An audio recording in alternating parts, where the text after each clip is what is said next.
you get the sense of this high-flying disc. So I know I should be on the high-flying disc. How do I get on the high-flying disc? By not being on a lower disc. Well, you were born on the high-flying disc. But how do I get on it? Well, when you wake up here's the way we would do it. When you go to bed tonight, say to yourself, when I wake up, I want to feel lighthearted. And I want to consciously be aware that I am. And I'm going to stay in that feeling for as long as I can. Now, you might not make it till breakfast, but just focusing that way is going to help you. Then you may very well fall off the high-flying disc, and normal momentum may have its way with you. But then the next day, say it again as you go to bed. Tomorrow, I'm going to wake up on the high-flying disc. Now, we want you to understand this. The value of slumber. In fact, we're going to go so far as to say the only value of slumber is that it gives you a respite from your momentum. So while you've slept, any momentum that you practiced yesterday has really slowed down. So your best chance of choosing the direction of your thoughts is when you first awaken. It's what or after you've meditated. It's what meditation does. Anytime that you have been distracted from the momentum. So when you awaken in the morning and you reach for that feeling, not so much the thought, but the feeling. I want to feel good today. Esther has taken to saying, she's been doing this for about 6 weeks now. And she can feel the synergy of it. It just built and built. After about day 10, she could really feel that it was kicking in, and she was getting way far into her day before anything was sort of taking her from it. And she has taken to saying when she awakens, because sometimes when she wakes up, it's important that she get right up because she's going to get on an airplane. Sometimes it's important because she's got some project that she's working on that has some sort of a timeline. And so, but when she awakens, the first thing that she says is, I'm awake. This is the time. This is the best opportunity for me to get on that high-flying disc, and I'm going to use it well. And so if that's your intention, when you wake up in the morning, and then the next morning, and the next morning, and then the next morning, what you're going to begin to feel is this synergy. And that is what resulted in that knowing that you had. What that was just extreme momentum on a subject. And we're wanting you to know that if you are not contradicting momentum with contradictory thoughts, the momentum will get faster and faster moving. It will become more and more precise. You'll become more and more specific. You will feel more and more power in it. It will feel more and more fun until you'll sort of hit the ground running as you wake up in the morning. So how do I get on the high-flying disc? You were born on it. And you were born again this morning. You were born again this morning. You will be born again tomorrow morning. Really, until you hold that cork, until you take hold of it and drag it down with some other thought that doesn't allow the vibration of it, it will stay there. So as you practice knowing that, it's natural for me to feel good. I like feeling good. There are so many things in my world to feel good about. I'm really appreciating that. That's really a nice person. I appreciated that conversation. I really like that. Isn't that a beautiful thing? Isn't this a comfortable bed? Isn't this a beautiful day? Wouldn't that taste good for breakfast? Wouldn't this be nice? Wouldn't I like to have this conversation? Just reaching for things that feel good, all with the singular intention of you staying on your disc, not solving a problem, not fixing something, not being more organized, not being more efficient, not doing something that you should do. You have one singular intention just for 30 days when you first awaken, and that's to make sure that you're on that high-flying disc and to maintain your awareness that you are on it long enough to get enough momentum going that the momentum then can reveal something back to you.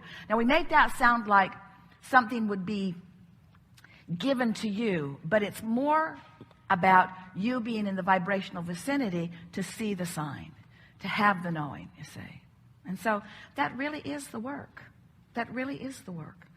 Esther has been doing focus wheels, and she said to us the other day, I can feel I'm efforting a little bit with this focus wheel. You know the process of the focus wheel? It's where you draw a circle in the center of the page, and it's what you're reaching for. I want to feel good about such and such. So you write, I feel good about it. Whether you do or not, you write it. And then the purpose of the focus wheel is to find something that you do feel good about until you gain the momentum as you romp around the wheel until you can then apply it to that. And so Esther's been doing focus wheels, and it occurred to her that sometimes the process is making her feel like she needs to apply effort. And we want to say to all of you, if anything you're doing feels like you're applying effort, that means you haven't done the real work of getting on the high-flying disc and letting it be the effort factor. When you get into your automobile, you don't feel, most of you, don't feel the inclination of getting under the hood and making the belts go and the pistons go. You sort of accept that that's the job of the engine, and you just direct your vehicle and slow it and speed it. So we're wanting you to realize that you have that ability to direct the vehicle of your life and slow it and speed it, and that's really what deliberate creating is. So we're going to give you something here that we haven't defined this clearly before. We said to you that when you get very specific on a thought, the momentum becomes more. And we're going to demonstrate that just for fun on wanted and unwanted. We'll start with unwanted. I don't want to go to work today. It's not fun to be at work. I really don't like to be at work. There's so many other things I would rather do than go to work. Going to work is not fun, especially in that building where I am. That building, the air doesn't feel good in that building, and I don't have any visual to outside. I hate that building. I've never liked that building. I didn't like that building the first day I walked into that building. I didn't like that building. I didn't like that building. It just felt icky to me. I don't know why I ever took this stupid job, because I've never liked that building. And then those people that work in that particular building. And that one guy, that one guy that works in that building. And every time I go, that person is always in my face, always asking me the stupidest of questions. Well, that started out general and got more and more specific and got enough momentum going that carved out enough pipes that you can be very sure that nothing is going to change for you at work. You're not going to get assigned to another building. You're not going to get assigned to different people that are in your building. Nothing is going to change for you as you've carved out that pipe. You see what we're getting at? Or you could waken and you could acknowledge that this is really a beautiful day, and that I am going to be going to work, and that on the way to work I get to see things that are pleasing to me, and I'm going to be riding in this car that I'm appreciating. Now, did you feel that even as we are gathering the data for this, not as much momentum got going on the positive than on the negative? Because in most cases, when you first awaken, you become sort of problem-solving oriented. And so that's why we're saying that the more general you are as you first engage in your day, the more likelihood you will have of gaining momentum on whatever subject that you give your attention to. It's not the subject that matters. It's the gaining of the positive momentum that matters. So it's not about trying to solve a problem, because that calls you to the specifics of something. It's about getting on the disc. That's the goal. On the high-flying disc, that's the objective. That's the only thing that matters. I'm going to focus with the singular intent of getting my energy moving in a way that feels good. Now, why? What's the purpose of that? Why would I want to focus into higher energy? Because as I focus into high enough energy, I then become a vibrational match to that broader perspective, to who I really am, to the clarity of the universe, to everything that's in that vortex that I've been gathering for all of my life experience. Everything that I've put there, I have the potential of rendezvousing with in perfect timing, provided I'm in the vibrational vicinity to allow it. So can you hear what we're getting at? We want your objective not to be to get on the high-flying disc in order to meet your lover. We want your objective not to be on the high-flying disc to improve your financial experience. We want you to be on the high-flying disc because the high-flying disc is the key to everything that you want. But most significantly, it's the key to the happy, lighthearted, good feeling. It's the key to the knowledge. It's the key to the clarity. It's the key to the feeling. It's the key to the emotion. It's the key to the alignment. It's the key to the way you feel. And everything that you want, no matter what it is, whether it's a pile of money or a baby or a man or a relationship of some kind, or an empire, or a material object, or a state of being. Every single thing that you want, no matter what it is, you want because you believe you will feel better in the having of it. And we want you to be on the high-flying disc, because that's the feeling better that you're reaching for. So if you will not put the cart before the horse, if you'll put the horse before the cart, if you'll get on the high-flying disc and then, that's the way we want you to think about this. I'm going to get on the high-flying disc and then. I'm going to get on the high-flying disc and then. I'm going to get on the high-flying disc and then. So you get up and you're on the high-flying disc and you don't make it to breakfast and you're not on the high-flying disc. And we say, so just let it go. Don't beat up on yourself for not being on the high-flying disc. And do whatever you can to feel as good as you can today. But don't beat up on yourself for falling off so soon in the day. And tomorrow, just get on the high-flying disc. And if you fall off, don't beat up on yourself for falling off. Just the next day, get on the high-flying disc. And it is our promise to you that within 10 or 11 or 12 days, you will begin to notice that not only is it easier just to wake up and stay there, but it's easier to stay there longer. And then this synergy starts happening where things begin responding to the vibrational patterns that you've got going. It just gets better and better and better and better. And then the most significant thing happens to you, because, you know, you think that as you're looking out into the world and you're witnessing things, that it's the unwanted things that are happening to others or to you that is the reason for your not feeling good. But we want to explain to you, and words don't teach, so it's only the next 30 days that's going to really give you this knowing, that it isn't the things that are happening to you that are causing you to feel the way you are feeling. It's your own split energy. And your own split energy is controllable by you. So many times you don't feel good, not because something has happened, but because you're worried about something happening.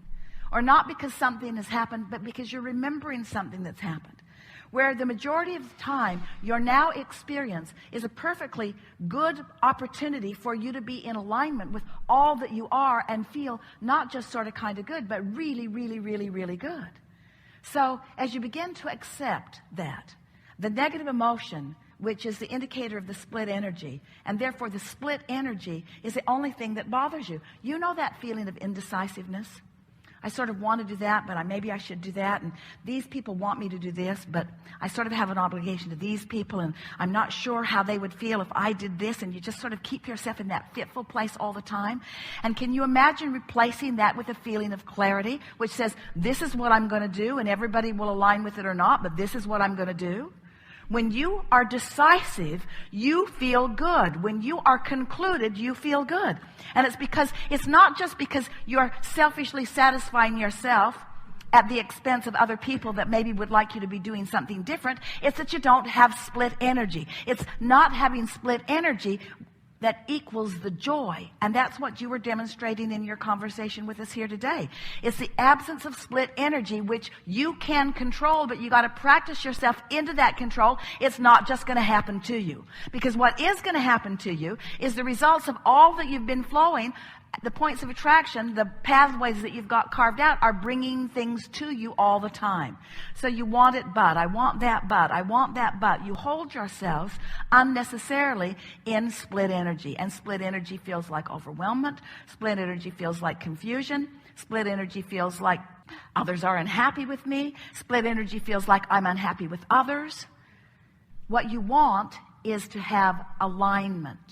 And we liked the conversation that you presented here because you were in that place of knowing what you want. And we submit to all of you that you can be there every waking moment of every day. If just for 30 days you'll practice getting on that high-flying disc. You are supposed to feel robust. You are supposed to feel invincible. You are supposed to feel strong and sure-footed. You are supposed to feel eager about life. You are supposed to feel engaged. You are supposed to feel interested. You are supposed to like the thoughts you think. You are supposed to adore the world you live in and the others who share this world with you. It is not your job to take everyone in all of their variety and love every single thing that they're living. It is your job to tune yourself to the frequency of what you have chosen, so that that's what comes through your pathways to you, into your realization, you see. And as you play this, I'm going to get on the high-flying disc now, this morning game, for a little while, and you begin to feel confidence in your own ability to focus, then you'll reach the place that Esther came to the other day, and she said, I'm not going to tolerate being on less than this high-flying disc. There's just no point in putting up with less than this high-flying disc now that I know what to do. There's just no point in being so lazy that I don't access who I really am and apply it in every moment. That was your plan.